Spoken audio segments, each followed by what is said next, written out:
لمثل هذا فليعمل العاملون لمثل هذا فليعمل العاملون. Salam alaykoum, salam. Le Cheikh Obaid al-Jabiri, hafidahullah, dans une fatwa. Taïb, j'attends que tu termines, Inch'Allah. Écris mon numéro 1 si tu as terminé.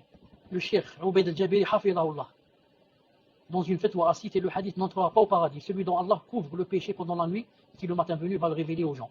Puis a dit que la femme ne doit pas révéler qu'elle n'était plus vierge, qu'elle ne devait rien dire. Mais profiter du fait qu'Allah a caché son péché aux gens. Si son mari l'interroge, elle doit jouer sur le mot en disant c'est en m'amusant que ma virginité est partie, etc. Pouvez-vous nous éclaircir sur ces points? Comment savoir comment un frère peut prétendre à préférer une fille vierge si celle-ci suit l'avis du Cheikh Jabir rahimahullah et est-il en droit de poser la question à la muqabala ou peut-elle décider de le dire quand même? Naam Ayman, moi quand j'ai lu cette fatwa, moi je l'avais entendu avant que tu la dises maintenant, je l'avais entendu et j'ai trouvé un problème. Naam, le fait que s'il y a par exemple des frères qui font comme condition, il faut qu'elle soit vierge. Maintenant, si elle va lui cacher, elle va dire je suis vierge, il va trouver qu'elle n'est pas vierge, ça va être un grand problème. Premièrement, elle a menti, elle a rusé, elle a triché. Troisièmement, c'est très grave quand il va trouver le contraire. Mais, le cheikh que veut dire ici, il veut dire que tu lui dis que tu n'es pas vierge, mais ce n'est pas obligé de lui dire que cette chose s'est passée, par exemple, entre moi et un homme. Elle peut dire, naam, yani, c'est passé des choses, etc., comme ça, je l'ai perdu en jouant, etc. Yani, en jouant, elle veut dire en jouant avec un homme, bien sûr, mais elle ne dit pas avec un homme. Elle joue sur les mots. Naam. Pourquoi? Pour ne pas dire une chose après qu'Allah subhanahu wa ta'ala l'ait caché. Allah subhanahu wa ta'ala satara, et bien maintenant elle va dire ceci, cela. Naam. Il vaut mieux qu'elle joue avec les mots, c'est mieux.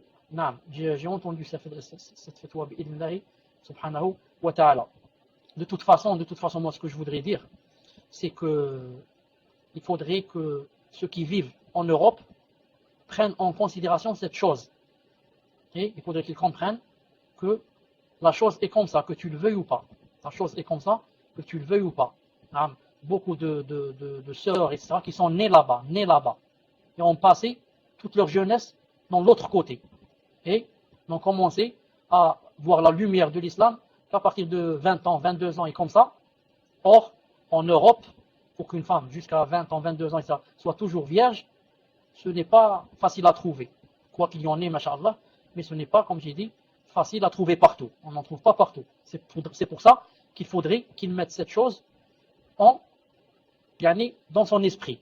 Dans son esprit qu'il est possible qu'elle ne soit pas vierge, etc. On fait ça dans l'époque d'ignorance. Une convertie qui a fait ça dans l'ignorance. Est-ce qu'une convertie sait que c'est haram ou là c'est halal ou là elle connaît ces choses? Elle ne connaît pas. Comment maintenant, toi, tu vas lui faire quoi? Une condition qu'elle ne devait pas faire cela. Et même peut-être que les hommes, là, je parle avant l'islam, avant l'islam, la convertie a sûrement fait cette chose.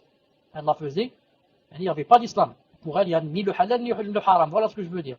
Maintenant, n'oublie pas que si toi aussi tu poses cette condition, c'est que la sœur aussi peut te poser cette condition. La sœur peut te poser la condition, est-ce que toi, par exemple, tu n'as jamais fait le haram? Est-ce que tu n'as jamais fait le haram avant de faire la tauba? C'est pour ça qu'il faut être assez souple, Inch'Allah Ta'ala. Il faut être assez souple et se dire que l'essentiel c'est quoi? La tauba annule et efface tous les péchés qui ont été faits avant elle. Comme a dit le prophète sallallahu alayhi wa sallam. La tauba annule donc tous les péchés qui ont été faits avant elle. Bi'idnillahi subhanahu wa ta'ala. فادخلي في عبادي وادخلي جنتي